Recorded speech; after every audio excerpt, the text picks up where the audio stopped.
people, it's your girl Judith here. The question for today, Judith, I'm really getting into this thing. I think I really love it and I want it to stay in my routine.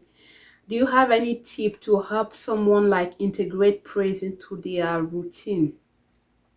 I love that question because it was someone who has also been beaten by the venom of praise. It's a nice one. It looks good on you.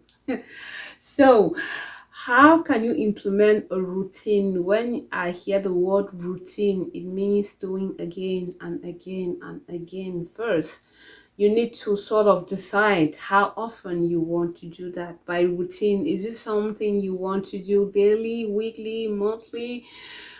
Uh, what's the frequency? When you have decided the frequency,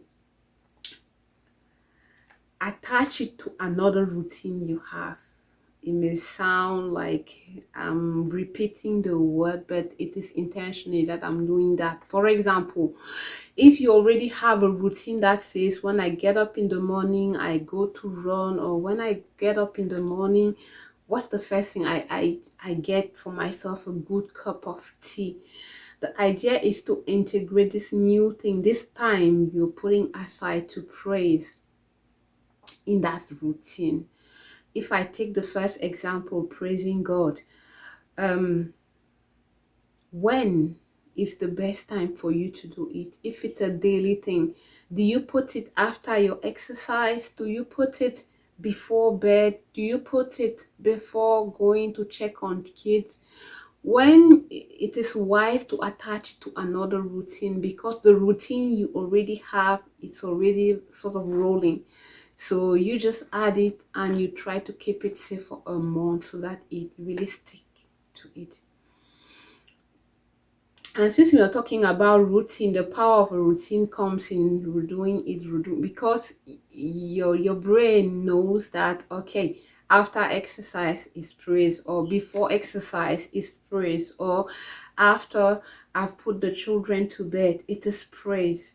So it is important to like sort of be faithful and make time to really do it, even if you have to cut on the length. As I say, instead of shooting and fighting hard to find 30 minutes to do praise, if you can do 5 minutes daily, at least you help the routine to stick, and after you can elongate the time. The idea is to do it so that your brain knows that after this element of your routine is the praise time.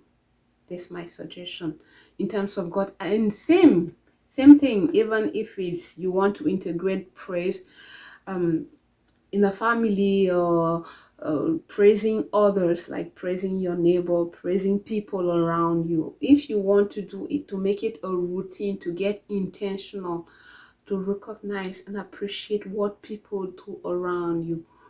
What time slot do you want to devote to this activity? Just map it into a routine. As I told you guys, when we started doing this as a family, it was like babbling at the beginning, but now my girls, they know that well, it's time to go to sleep, and then we'll come and have this. It's not very long in my own home. We cannot do it say 30 minutes, 1 hour. They're already falling asleep. The 30 minutes is like the maximum, but just few minutes. How was study? What happened? Okay, be thankful to God, and okay, maybe thank each other. I thank you today because you were patient with me, you helped me do this. So the length doesn't matter. The first goal is, when do I want to do it? Can I attach it to a routine? Attach it to the routine and sort of try hard to keep it for the next 30 days, and you'll take it from there. I hope it answered your question. And there's a worksheet to help you get started. Like, stick to it.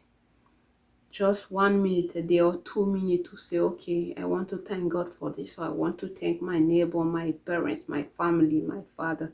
So the topics are not lacking. You can use the worksheet to get started, but get started and see for yourself how praise can change and transform your life, because praise definitely looks good on you. It was Judith for another day answering questions about praise. Take care. God bless. Bye.